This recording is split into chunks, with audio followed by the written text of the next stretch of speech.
यहीं पर हुआ था सीता माता का हरण।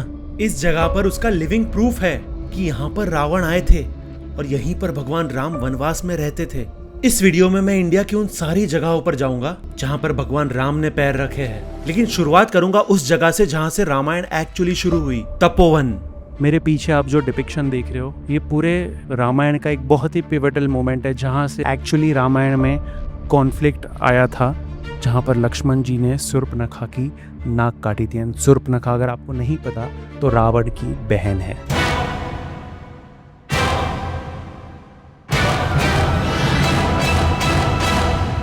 एंड संस्कृत में नाक को नासिका कहा जाता है एंड उसी से इस शहर का नाम पड़ा नासिक। कहा जाता है कि नाक काटने के बाद शूर्पणखा ने अपने कजिन्स खारा और दुशाना को जाके कंप्लेन किया एंड हिस्ट्री कहती है कि 14,000 राक्षस यहाँ पे आए थे भगवान राम से लड़ने के लिए। खरदूषण की सेना पे तब राम ने मोहिनी अस्त्र चलायो। एंड कहा जाता है कि 14,000 में से किसी राक्षस को भगवान राम का एक भी तीर दिखा ही नहीं।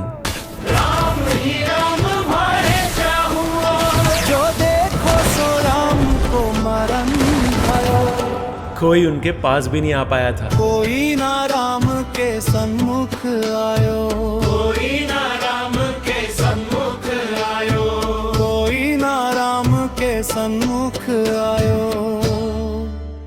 अभी मैं उस स्थान पर हूँ जहाँ पर भगवान राम ने वनवास में अपना समय बिताया था।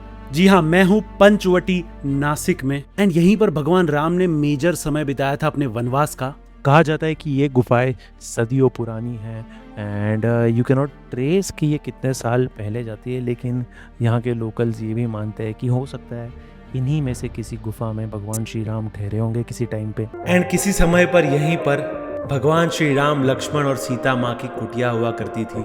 ऐसा कहते हैं सब लोग के जादू भरी पद रच रे तुम्हारी। एंड इसी जगह पर राम जी वो सोने के हिरण के पीछे भागे थे।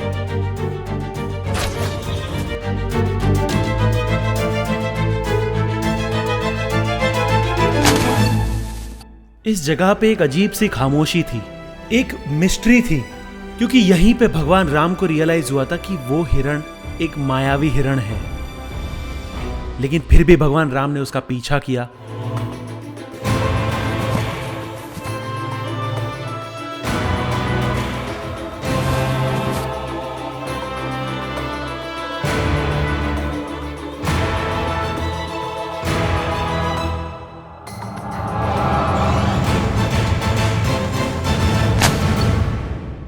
एंड फिर क्या हुआ वो तो आप सबको पता ही है।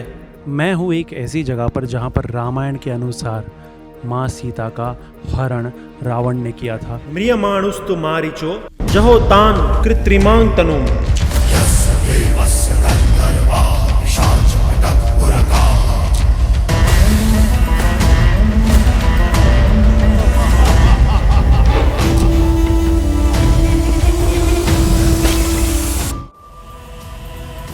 वामेन सीताम पद्माक्षीण मूर्धजिषु करेण सह पूर्वोत्सु दक्षिणेनेव परिजग्राह पाणिना।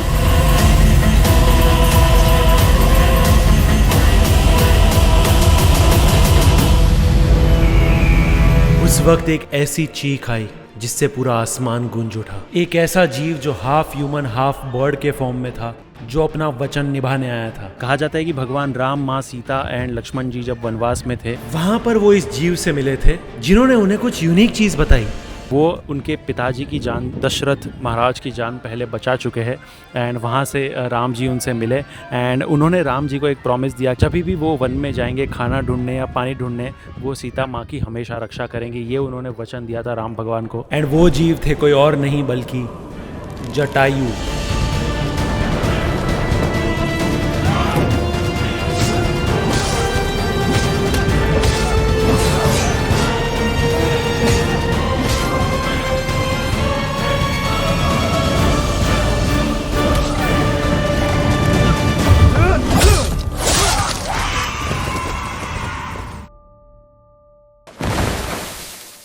लेकिन जटायु सीता माँ को नहीं बचा पाए एंड उनका एक पंख भी कट गया।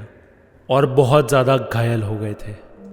यह है Jatayu earth centre in the heart of Kerala, जिसे एज अ ट्रिब्यूट बनाया गया है to the great Jatayu. Jatayu एक पहले वो जीव थे जिसने नारी के मान सम्मान के लिए अपनी जान का बलिदान दिया था। एंड उसीलिए इतना सुंदर मेमोरियल यहाँ पर बनाया गया है उनके लिए। कहा जाता है कि जटायु के पास ऐसी दैवी शक्तियाँ थी जिसकी वजह से वो एक ह्यूमन फॉर्म ले सकते थे।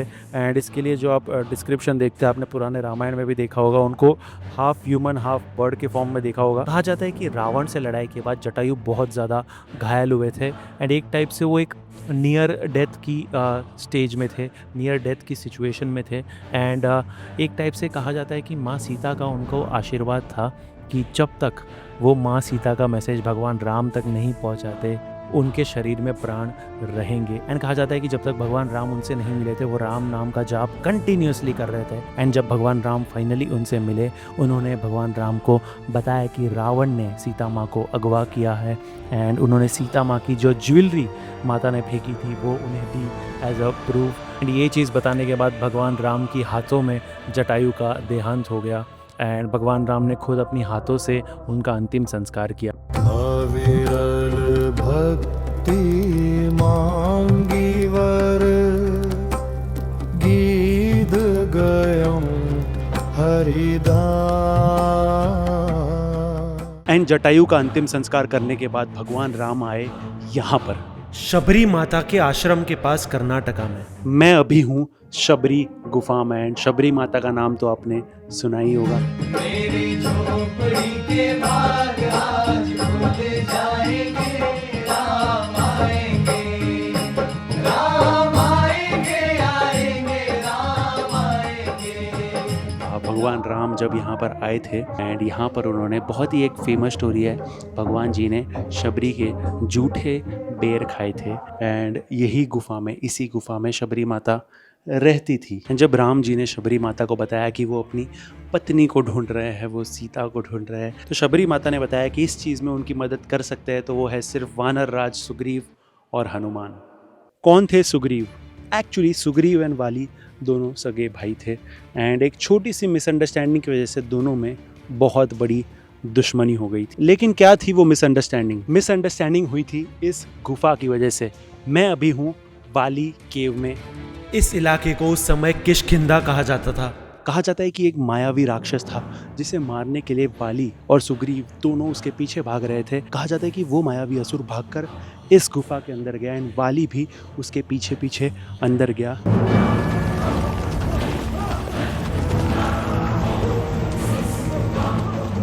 एंड इसी गुफा के अंदर वाली एंड वो मायावी असुर लड़ रहे थे।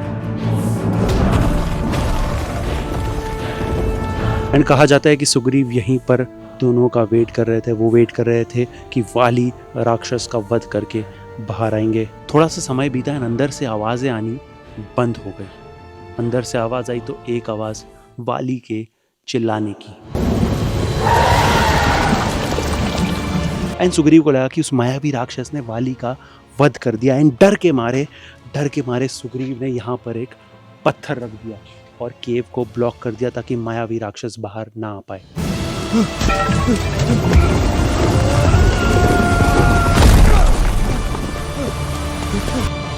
और सुग्रीव वहां से निकलकर फिर से अपने किंगडम चले गए। लेकिन सच्चाई कुछ और थी। असल में वाली ने मायावी राक्षस का वध किया था। वाली ने अपने बल पे, अपनी ताकत से उस पत्थर को हटाया यहाँ से।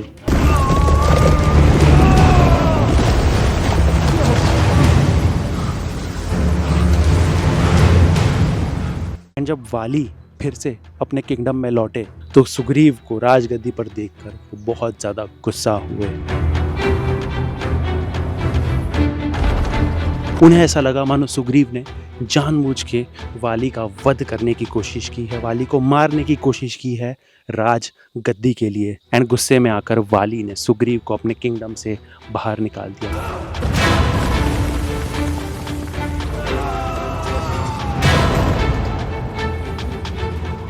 एंड सुग्रीव रहने लगे यहाँ पर। इस जगह को सुग्रीव गुफा भी कहा जाता है। तो वाली के डर से सुग्रीव इसी केव में आके छुपे थे एंड उन्होंने इसी केव में पनाह ली थी। एंड हनुमान जी भी सुग्रीव के साथ यहीं रहते थे। मैं एक ऐसी जगह पर चल रहा था जहाँ पर खुद हनुमान जी चले थे। एक ऐसी जगह देख रहा था जहाँ पर हनुमान जी ठहरे थे। तब इस रीजन को किष्किंधा कहा जाता था। एंड जब भगवान राम एंड लक्ष्मण यहाँ पर सुग्रीव को ढूंढने आए, तब सुग्रीव को लगा कि वाली ने किसी को भेजा है उसे मारने के लिए। अब सुग्रीव का ये इंपॉर्टेंट हो गया था वेरीफाई करना कि जो लोग आ रहे हैं वो मुझे मारने आ रहे हैं या नहीं। तब सुग्रीव ने अपने सबसे ट्रस्टेड मिनिस्टर को भेजा वेरीफाई करने। एंड वो ट्रस्टेड मिनिस्टर थे कोई और नहीं बल्कि हनुमान जी। एंड अभी मैं जहाँ पर खड़ा हूँ ये वो एग्जैक्ट जगह है जहाँ पर हनुमान जी पहली बार भगवान राम से मिले थे। मैं इस वक्त खड़ा हूं पंपा सरोवर पे। सुग्रीव ने यहीं पर हनुमान जी को भेजा था। यहीं पे हुआ था भगवान राम और उनके परम भक्त का मिलन। मंगल भवन मंगल हारी, द्रवहु सुदशरथ अजर बिहारी। तो भगवान राम ने हनुमान से कहा कि वो वानर राज सुग्रीव को ढूंढ रहे हैं, क्योंकि शबरी ने बताया था कि सुग्रीव ही है जो राम जी की मदद कर सकते हैं उनकी पत्नी सीता माँ को ढूंढने में। यहीं पर सुग्रीव ने भगवान राम को पूरी कहानी बताई कि कैसे ये पूरी मिसअंडरस्टैंडिंग हुई, कि कैसे वाली ने सुग्रीव की धर्म पत्नी को भी अगवा कर लिया था। एंड यहीं पर हुआ था वो हिस्टोरिक समझौता जहाँ पर भगवान राम ने सुग्रीव को वचन दिया था कि वो वाली का वध करेंगे। भगवान राम के ये एग्जैक्ट वर्ड्स थे, मैं वाली को खत्म कर दूंगा जिसने तुम्हारी पत्नी का अपहरण किया है। एंड बदले में सुग्रीव ने भगवान राम को ये वचन दिया कि वो अपनी वानर सेना को, अपने वानर सेना के मिनिस्टर्स को भेजेंगे सीता माँ को ढूंढने के लिए। एंड इस पूरे सिचुएशन का वर्णन वाल्मीकि जी ने बहुत ही सुंदर तरीके से दिया है अपनी रामायण में। उन्होंने कहा है कि सीता माँ जिनकी लेफ्ट आई, उनकी लेफ्ट आंख कमल के फूल समान थी, सुग्रीव जिनकी लेफ्ट आंख सोने समान चमक रही थी, एंड रावण जिनकी लेफ्ट आंख आग समान जल रही थी, तीनों एक साथ फड़की। भगवान राम ने सुग्रीव को कहा कि जब तुम वाली से लड़ रहे होगे मैं पीछे से वाली को तीर मार दूंगा। लेकिन क्यों? भगवान राम का मानना था कि वाली उनका कोई राइवल नहीं है, ना ही वाली उनका कोई दुश्मन है। वाली एक गुनहगार है, एंड गुनहगार के साथ लड़ाई नहीं की जाती, उसे सज़ा दी जाती है। तो यहीं पर सुग्रीव और वाली की घमासान लड़ाई हुई। दोनों एक दूसरे पर प्रहार कर रहे थे।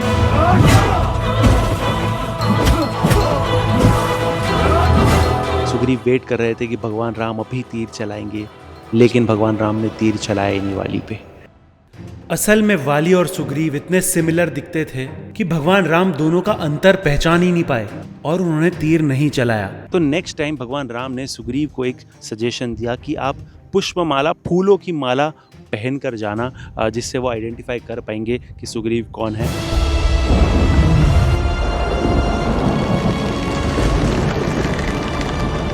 तभी भगवान राम ने तीर चलाया।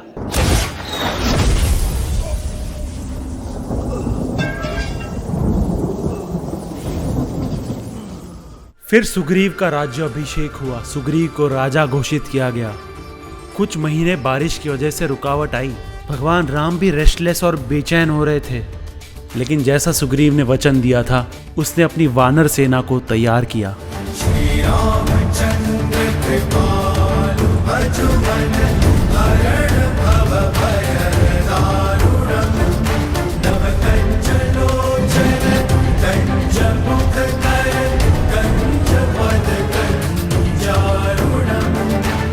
और श्री राम अपनी वानर सेना को लेकर आए यहाँ पर, जिसे आज हम राम सेतु कहते हैं, जो रामेश्वरम में है। यही वो रास्ता था जहाँ से लंका द्वीप तक जा सकते थे। लेकिन सबसे पहले लंका जाके वेरीफाई करना जरूरी था कि सीता माँ वहाँ है भी या नहीं।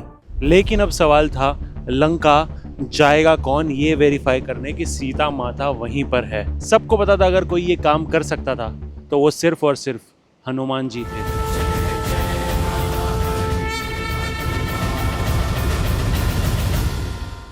लेकिन एक दिक्कत थी, हनुमान जी अपनी शक्तियां भूल चुके थे। बचपन में मिले एक श्राप के कारण हनुमान जी को उनकी शक्तियां याद नहीं थी। लेकिन श्राप के साथ ऋषि ने यह भी बोला था कि जब तुम्हें तुम्हारी शक्तियों की सबसे ज्यादा जरूरत होगी तब वो वापस आ जाएंगी। बस ये चीज उन्हें याद दिलाने की जरूरत थी, एंड ये काम किया जाम्बवंत ने। एंड कहा जाता है कि इसी जगह पर जाम्बवंत ने हनुमान जी को याद दिलाया कि वो असल में है कौन।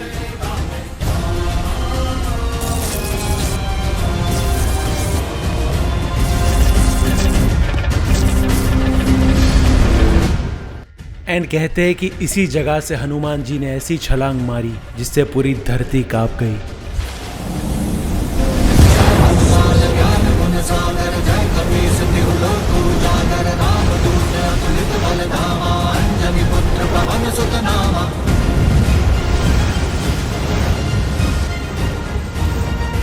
एंड उन्होंने लंका जाके जो किया वो तो हम सबको पता ही है।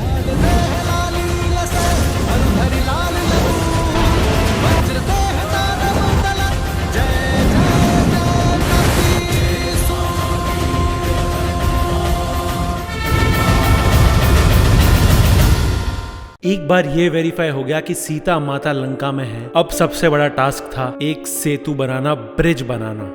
कहा जाता है कि 2 या 3 दिन तक भगवान राम यहाँ पर बैठे रहे, समुद्र देव से प्रार्थना करते रहे। वो सी करंट्स को देखते थे, वो यहाँ पे जो सैंड मूवमेंट्स हो रही थी उसे नोटिस करते थे।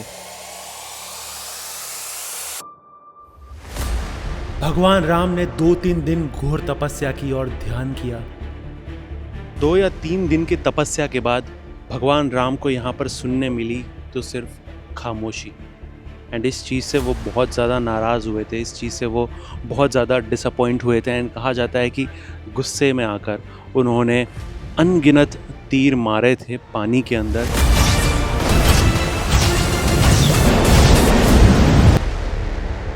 एंड कहा जाता है कि डर के मारे खुद समुद्र देव को भगवान राम के सामने आना पड़ा।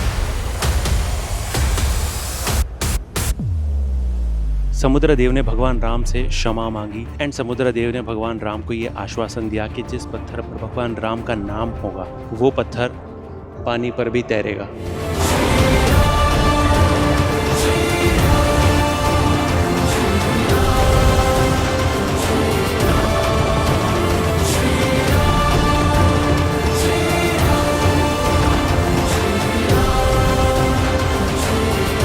और सेतु का काम कंप्लीट हो गया था सिर्फ और सिर्फ 5 दिनों में।